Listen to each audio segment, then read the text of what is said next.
What's up, guys? Welcome to Daily Dose of Reddit. This is your host, Zach, and today's subreddit is r/IDoWorkHereLady. Alrighty, this story's called Entitled Karen Gets Hurt Because She Doesn't Listen. Okay, so I'm going back to work because it's finally opening back up after the virus, and that made me remember this story. Some of the moments of this are a little fuzzy as I was running on 3 hours of sleep that day. I work at a popular thrift store in Canada. When I was on maternity leave with my little one, I had to go into my store to buy some more baby clothing as he was just getting way too big for his younger clothing.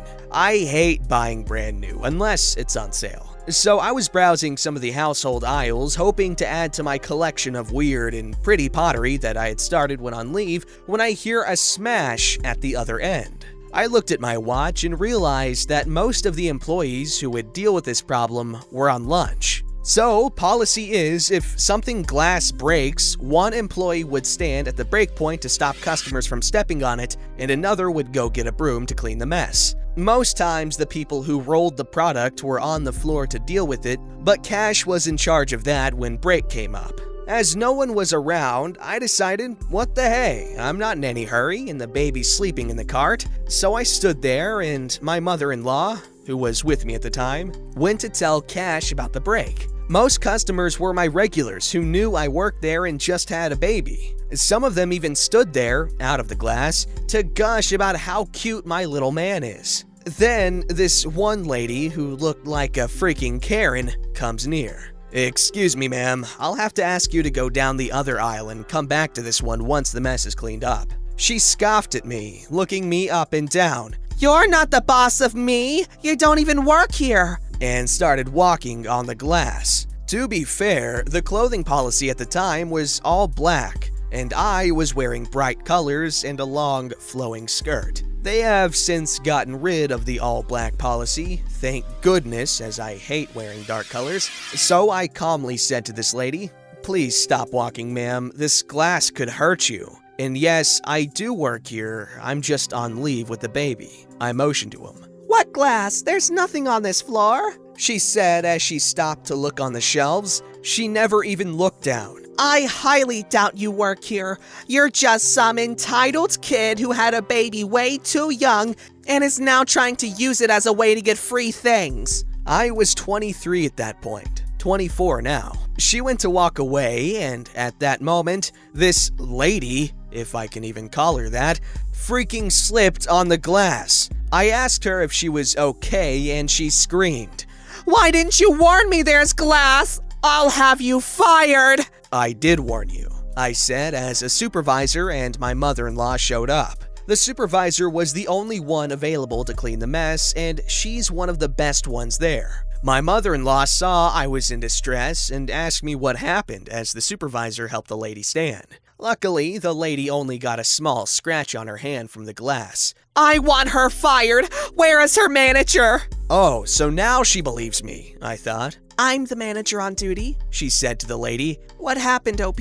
As I explained to her what happened, the lady kept trying to butt in, but the supervisor kept holding one finger up to silence her. Another customer chimed in. "OP is telling the truth. I heard the whole thing, and you can check the cameras to see that for yourself." Most customers know that employees can get in trouble if they try to help with other customers, so they stayed out of it until now. "Thank you," the supervisor said to the nice customer, then looked at the lady. "So OP decides to go above and beyond in her job when she is on maternity leave, when she is a customer herself and tries to keep others safe. But you want her fired? You're crazy. OP did nothing wrong." The lady glares at me. "She's lying! She wanted me to get hurt. That's why she didn't tell me about the glass." It was bright freaking green. You can't even miss it like you could clear glass. "There's a witness, miss, and OP isn't the type to lie about these things." She then looked at me. "OP, go rest in the break room. Your mom can go with you too." She knew she was my mother-in-law, but always just called her my mom, as she'd come in every day to pick me up when I was pregnant. So from there, I thanked her and went to the break room where my coworkers fussed over the baby and got to take turns holding him as I rested and told them what happened. I don't know what happened to the lady, but I was given a $20 gift card as a thanks for going above and beyond, doing my job even when I was off. And it actually paid for most of my items after my discount. The lady probably left, as when I left the break room to continue shopping, she and the mess were nowhere to be seen. The funny part is, housewares are not even my section of the store, so it wasn't even my job to do it. I just didn't want to see anyone hurt, and we are all still trained to do it in case we are put into another area to help out. My question is, how do people get that old without realizing that acting like that is not okay? Like, at some point, they should have sat down and thought about how things work. I don't know, it's just baffling. Like, she freaking could have died there, honestly. I mean, it was unlikely that she would have died, but she could have. Alright, this story's called The Tale of the Entitled Self-Appointed Site Manager. I am an electrical engineer by profession and a project manager by occupation. During the middle phase of my career, I joined a company as the site manager for a power substation project in UAE. After the initial orientation and briefing at the head office, I traveled to the city where my project is based and where I would reside for the next 2 years. I was accompanied by the project manager after we reached the site office. The project manager informed me that he had to visit the client at their offices and will join me shortly and introduce me to the site engineers and staff. The site team was at the work site and the site office was empty except for the CAD draftsman and the office boy. The project manager instructed the office boy to seat me in the site manager's office and left. As per the site organization chart, I had 2 construction managers, civil and electrical, working under me and other engineers of each discipline working under them. After around an hour and a half, the door opens and a man enters. He stares at me, then glares at me for I was sitting in the seat of the site manager, which happens to be me. "Who the hell are you?" "I am OP. The new." Without even giving me time to completely reply, he goes wild. "Who gave you permission to come into my office without permission? Who do you think you are? Get the hell out of here!" I have worked in numerous projects and have handled similar folk before. This was the start of the project. Anyone who does not have the minimal courtesy and manners in talking with strangers is surely a loose cog in my system. I am a team player. I consider people with such a mentality as detrimental to the health of the team. So I had decided what course of action I would be taking, then and there. I didn't reply. I stood up, left the room. I went into the site engineer's office room.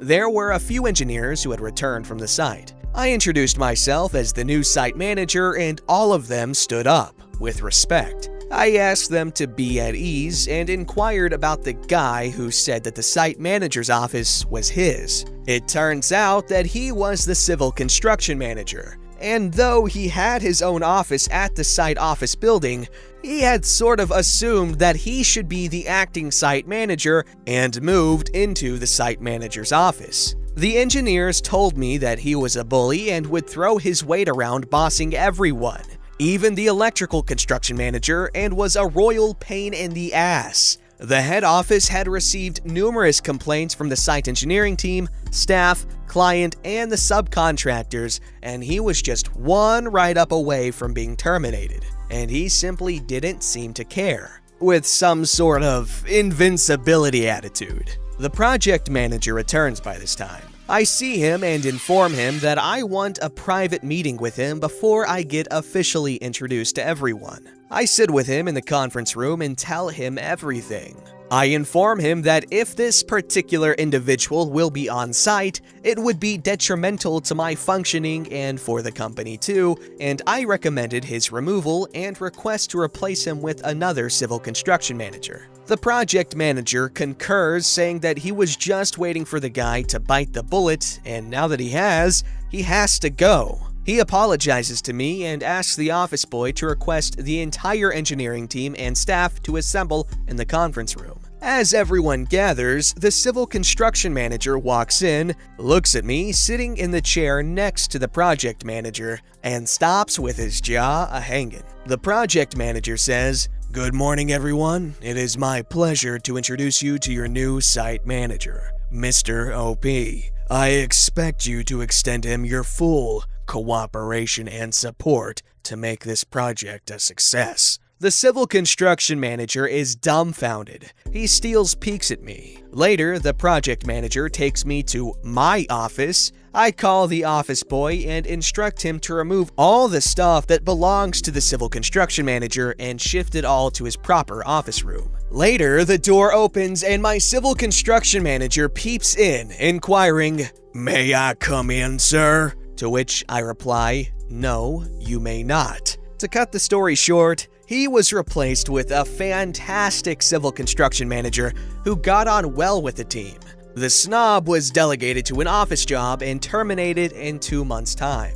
Edited to add the rest. Later, this entitled guy joined another company doing projects for the same client. At the other site, he started shouting at a visitor to the site who turned out to be the chairman of the utility. The client, who, while passing through the city, had decided to visit the site unannounced. He was blacklisted and given an exit visa out of the UAE with a permanent ban. Guess he never learned his lesson. See, I'm a big fan of yelling and being loud and all that jazz. Like, I absolutely love yelling at people. But I don't like yelling out of anger. I like yelling positive things like, "You glorious bastard!" Because it just hypes everyone up, makes everyone feel good, and it's fun, because yelling is fun. However, this chumperoni and cheese, he likes to yell as a bully, which is not nice. Stop bullying, speak up. I don't know what I'm doing here. Alright, this story's called, "I'm Not a Student, I'm Actually a Teach..." Nope, off to detention with you. Shout out to the people who were accused of being a student when they had already graduated. I've recently started out as a teacher, hit me up. I was 27 when I had my first teaching job. Did some other stuff before, and of course, as the newbie, not everyone working at that school knew me at the time. I look a bit younger than my age, and I usually wear a pair of jeans and a nice blouse or shirt. I was working there for a bit over a month when I was walking through the hallways of the school during class hours, picking up some paperwork and heading to the teacher's room as I had a free period. An older man, I guess in his 40s, stopped me, looking kinda angry. "Excuse me, young lady, where do you think you're going? Why aren't you in class?" I'm not actually a student, but I'm a... "Like hell you are. I've seen you walking around with the older kids. Go to your class, immediately!" "Sir, I'm really not a student, but I'm actually a teacher. I'm new here, so you probably haven't seen me, but..." "Stop your lying. Go report to the office immediately. I will make sure your parents hear of this, and don't think I won't be looking for you in detention tomorrow." I go to the office, as I needed to go there anyway, to ask something, and because this guy was way taller than me and looking really angry. My colleagues in the office, "What happened to you?" "I got sent here because I was outside during class hours. Also, could you call my parents because a man expects me in detention tomorrow?" My colleagues basically died of laughter right there, and because there's usually more than one teacher keeping an eye out during detention, and thus I couldn't tell them who of the 2 males that were actually scheduled for detention the next day had given me detention. They actually sent me to detention the next day. You'll see in a bit why. I took some grading work with me. The unknown man who sent me to detention was looking smug as crap when he saw me sitting in detention. After a few minutes, one of my colleagues from the office came in and, in the most theatrical voice you can imagine, introduced me as their new colleague and, Wasn't I a dear for coming into detention while busy grading papers in order to help them out with unruly students just roaming the hallways during class hours? You should have seen the guy's face. Priceless. For some reason, he never sat at my table during lunch. I love when I have a new teacher. Not new as in new for me, but like new as in new at teaching. I don't know, I have yet to have a young teacher who I didn't have a crush on. Teachers, man, they have like an unfair advantage when it comes to attractiveness. Automatic like plus 45 out of 10. Anyways, that's not really the point of the story.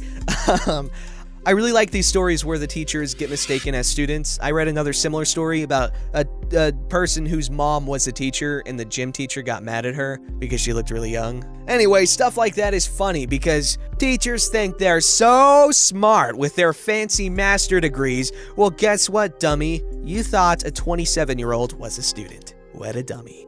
Alright, now this story's called Teacher at the Prom Thinks I'm a Student. Happened a few years ago, mid-30s Asian male with a typical baby face. I used to run a photo booth company which originally catered primarily to weddings. I got most of my work through word of mouth or from guests at the weddings who enjoyed the service. A few years into my operation, I started getting inquiries about doing high school events, i.e. proms, semi-formals, dances, I guess from teachers who were guests at the weddings. One of the guests sends me an email and introduces me to one of the head coordinators for a prom. We talk about the contract, logistics, service time, etc. Nothing out of the ordinary.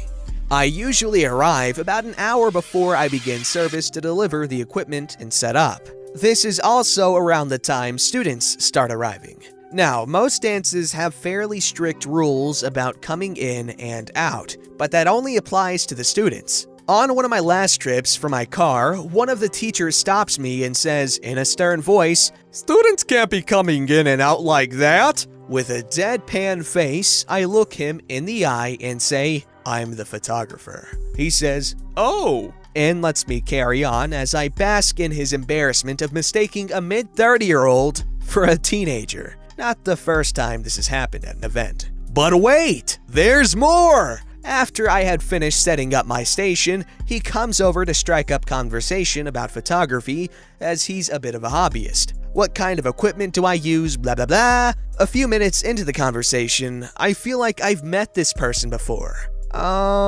Did you teach at so-and-so school like 20 years ago? Yes. Oh my god! Turns out he was my grade 10 and 11 science teacher in the mid-90s. It was a smaller school, so he remembered me even though he got my name slightly wrong. We had a good laugh about it. Sorry, no pitchforks required tonight. That's actually kind of a wholesome ending. I don't think I've seen any of my high school teachers, or any teachers, since I've graduated, which kinda sucks because I like a lot of my teachers. But that must have been a pretty cool reunion. You know he's gonna be telling his class that as soon as it's back in session. Oh wait, bad timing.